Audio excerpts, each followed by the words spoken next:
एक बार सूर्य, चंद्रमा, मंगल, बुध, बृहस्पति, शुक्र, शनि, राहु और केतु ग्रहों में इस बात पर झगड़ा होने लगा कि हम में से सबसे बड़ा कौन है। सभी अपने आप को बड़ा समझते थे। उन सब लोगों का झगड़ा काफ़ी बढ़ गया और वे किसी फैसले पर न पहुंच सके तो देवराज इंद्र के पास गए और उनसे निवेदन किया, हे देवराज, आप सब देवताओं के राजा हैं, इसलिए आप हमारा न्याय करके कि बताइए कि हम 9 ग्रहों में सबसे बड़ा ग्रह कौन है। ग्रहों की बात सुनकर देवराज इंद्र बुरी तरह से घबरा गए और बोले, मुझ में इतनी सामर्थ्य नहीं है कि जो मैं किसी को बड़ा या छोटा बता सकूं। मैं इस मामले में कुछ नहीं कर सकता। हाँ, एक उपाय मैं आप लोगों को अवश्य बता सकता हूँ। इस समय मृत्यु लोक में महाराजा विक्रमादित्य का राज्य है। वह दूसरों के दुखों को दूर करने वाले हैं, इसलिए तुम्हें उन्हीं के पास जाना चाहिए। वह अवश्य तुम लोगों का दुख दूर करेंगे। देवराज की बात सुनकर सभी ग्रह राजा विक्रमादित्य के पास गए और उन्हें सारा किस्सा सुनाया। ग्रहों की बात सुनकर महाराजा विक्रमादित्य सोचने लगे कि किसको बड़ा और किसको छोटा बताऊं। काफी देर तक विचार करने के पश्चात उन्होंने एक उपाय सोचा और सोने, चांदी, कांसा, पीतल, सीसा, रांगा, जस्ता, अब्रक, लोहा आदि 9 धातुओं के 9 आसन बनाए और उनको क्रमानुसार बिछा दिया, सोने का सबसे आगे और लोहे का सबसे पीछे। इसके बाद राजा ने सभी ग्रहों से कहा, आप अपने अपने आसनों पर बैठ जाइए। जिसका आसन सबसे आगे है उसको सबसे बड़ा और जिसका आसन सबसे पीछे है उसको सबसे छोटा समझिए। चूंकि लोहे का आसन सबसे पीछे था, इसलिए शनिदेव ने समझ लिया कि राजा ने मुझे सबसे छोटा बना दिया। इससे शनिदेव को बड़ा क्रोध आया और उन्होंने कहा, राजा, तुम मेरे पराक्रम को नहीं जानते। सूर्य एक राशि पर 1 महीने, चंद्रमा 2.25 महीने, मंगल 1.5 महीने, बृहस्पति 13 महीने, बुध और शुक्र 1-1 महीने तथा राहु और केतु दोनों उल्टे चलते हुए केवल 18 महीने तक राशि पर रहते हैं, परंतु मैं एक राशि पर 30 महीने तक रहता हूँ। बड़े बड़े देवताओं को भी मैंने भारी दुख दिया है। हे राजन, मेरी बात तनिक ध्यान पूर्वक सुनो। जब भगवान श्री रामचंद्र जी पर साढ़े साती आई तो उनको वनवास हो गया और जब रावण पे आई तो भगवान श्री रामचंद्र और श्री लक्ष्मण जी ने सेना पर लेकर लंका पर चढ़ाई कर दी और रावण के सारे कुल को नाश कर दिया। इसलिए राजा, तुम भी जरा सावधान रहना। शनिदेव की इस बात सुनकर विक्रमादित्य बोले, जो कुछ मेरे भाग्य में लिखा होगा वह देखा जाएगा। इसके पश्चात अन्य ग्रह तो बड़ी प्रसन्नता के साथ और शनिदेव बड़े क्रोध में भरकर महाराज विक्रमादित्य के दरबार से उठकर अपने स्थान की ओर रवाना हो गए। कुछ समय के पश्चात महाराज विक्रमादित्य पर साढ़े साती की दशा आई तो शनिदेव घोड़ों के सौदागर का रूप धारण करके अनेक प्रकार के सुंदर घोड़ों के साथ महाराजा विक्रमादित्य की राजधानी में पहुंचे। महाराजा विक्रमादित्य ने यह सुना कि मेरे नगर में घोड़ों का एक बहुत बड़ा सौदागर आया है तो उन्होंने अश्वपाल को अपने लिए अच्छे अच्छे घोड़े खरीदने का आदेश दिया। अश्वपाल ऐसी अच्छी नस्ल के घोड़े देखकर और उनका मूल्य सुनकर चकित रह गया। उसने इसके संबंध में राजा को सूचित किया। राजा ने सौदागर के पास जाकर उन घोड़ों को देखा और उनमें से एक घोड़ा पसंद किया और सवारी के लिए उस पर चढ़े। बस राजा के उस पर चढ़ने को ही देरी थी कि वह हवा हो गया और एक जंगल में राजा को गिराकर अदृश्य हो गया। अब राजा जंगल में अकेले मारे मारे फिरने लगे। भूख और प्यास से भी उन्हें बेहद सताया। इतने में कहीं से एक ग्वाला आ गया। उसने राजा को पानी पिलाया। पानी पीने के बाद राजा ने ग्वाले के समीप के नगर का मार्ग पूछा। ग्वाले ने राजा को सीधा रास्ता बता दिया। राजा की उंगली में जो अंगूठी थी वह निकालकर उन्होंने ग्वाले को दे दी और स्वयं ग्वाले के बताए हुए मार्ग पर चलने लगे। शहर में आ पहुंचे और सेठ की दुकान पर बैठ गए। सेठ ने जब उनका नाम व पता पूछा तो राजा ने कहा कि मेरा नाम वीका और मैं उज्जैन का रहने वाला हूँ। सेठ ने कुलीन मनुष्य समझकर जल आदि पिलाया। सेठ की दुकान पर उस दिन बहुत अधिक बिक्री हुई। इसे सेठ राजा को भाग्यवान पुरुष समझकर अपने घर भोजन कराने के लिए ले गया। भोजन के पश्चात आवश्यकता पड़ने पर जब सेठ को हार कहीं पर भी नहीं मिला तो उन्होंने यही निश्चय किया कि हो न हो हार अवश्य ही बीका ने चुराया है। लेकिन जब महाराजा विक्रमादित्य से पूछा गया तो उन्होंने कहा कि हार मैंने नहीं चुराया है। इस पर 4-5-7 आदमी महाराज विक्रमादित्य को पकड़कर कोतवाल के पास ले गए। कोतवाल ने उनको राजा के सामने उपस्थित कर दिया और कहा, महाराज, यो तो यह आदमी भला सा मालूम होता है, चोर मालूम नहीं होता। लेकिन सेठ का कहना है कि चोर इसी ने चोरी इसी ने की है, क्योंकि इसके घर में सिवाय इसके और कोई आदमी नहीं आया।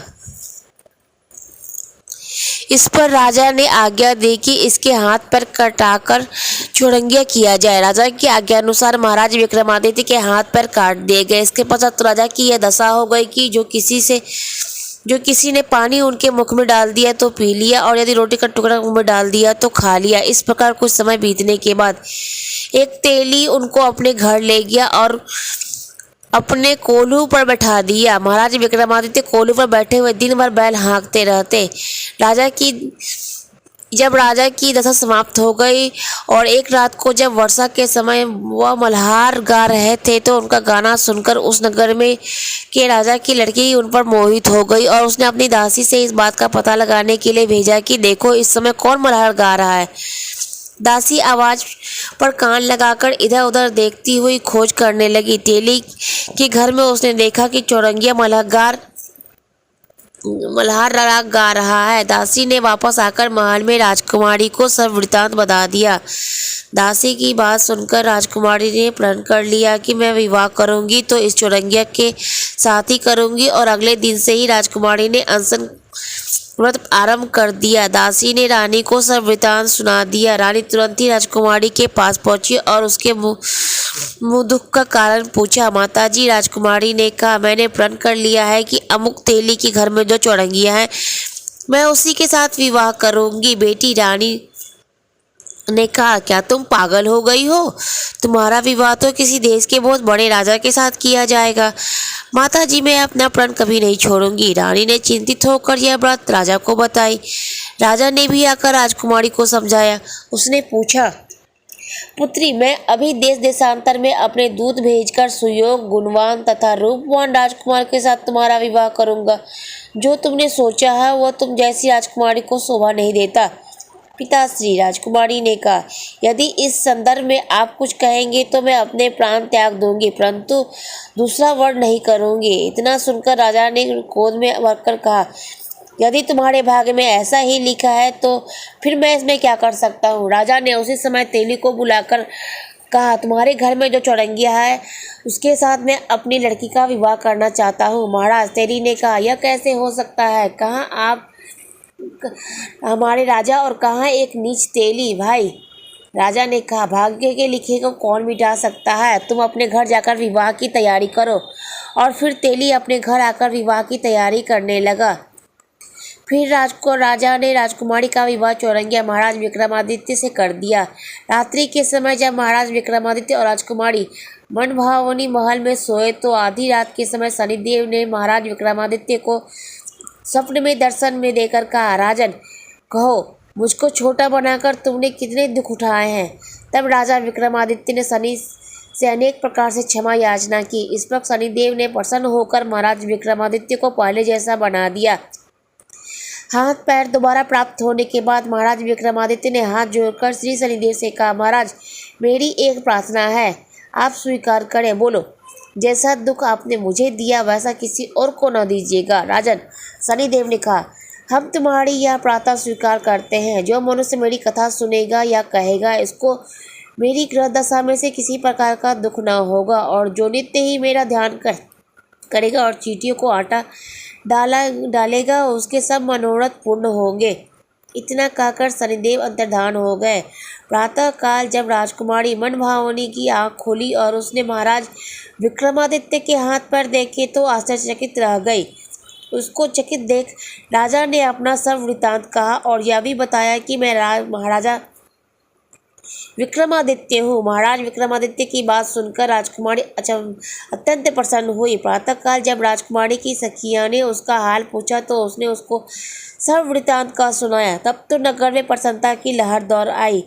जब सेठ ने यह खबर सुनी तो वह दौड़ा दौड़ा आया और राजा विक्रमादित्य के चरणों में गिर पड़ा और क्षमा मांगने लगा। मैंने आप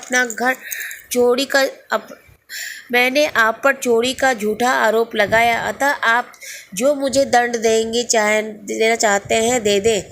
महाराज विक्रमादित्य ने कहा, सेठ जी, मुझ पर शनिदेव का प्रकोप था, इस कारण सब दुख उठाने पड़े। इसमें आपका कोई कसूर नहीं है। आप देख लो मैं कैसा था और अब कैसा हो गया हूँ। आप सब प्रसन्नता पूर्वक अपना कारोबार देखें। सेठ ने कहा, अन्नदाता, वह तो मैं करूँगा ही, किंतु मुझे तभी शांति मिलेगी जब आप मेरे घर आकर चलकर प्रीतिपूर्वक भोज करेंगे। जैसी आपकी इच्छा। राजा ने कहा, वैसे मैं इसकी आवश्यकता नहीं समझता। सेठ महाराजा विक्रमादित्य को अपने घर ले गया और बहुत ही बढ़िया तथा स्वादिष्ट भोजन उनके सामने रखा।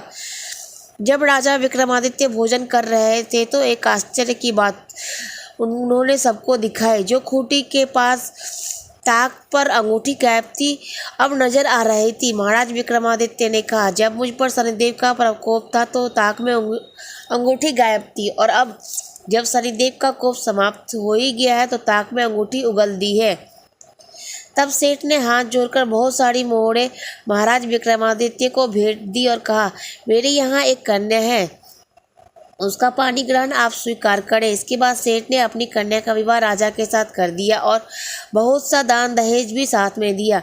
इस प्रकार कुछ दिनों तक उस शहर में रहने के पश्चात उस नगर के राजा से आज्ञा लेकर महाराज वीर विक्रमादित्य राजकुमारी मनभावनी सेठ की कन्या श्री कौड़ी तथा दोनों जगह से प्राप्त दहेज और अनेक दास दासियों, घोड़ों व रथों तथा पालकियों सहित अपनी राजधानी को रवाना हो गए। जब वह उज्जैन के निकट पहुँचे तो समस्त नगरवासी उनके आगमन पर बाजों गाजों तथा पुष्पमालाओं के साथ नगर के बाहर उनके स्वागत के लिए आ पहुँचे।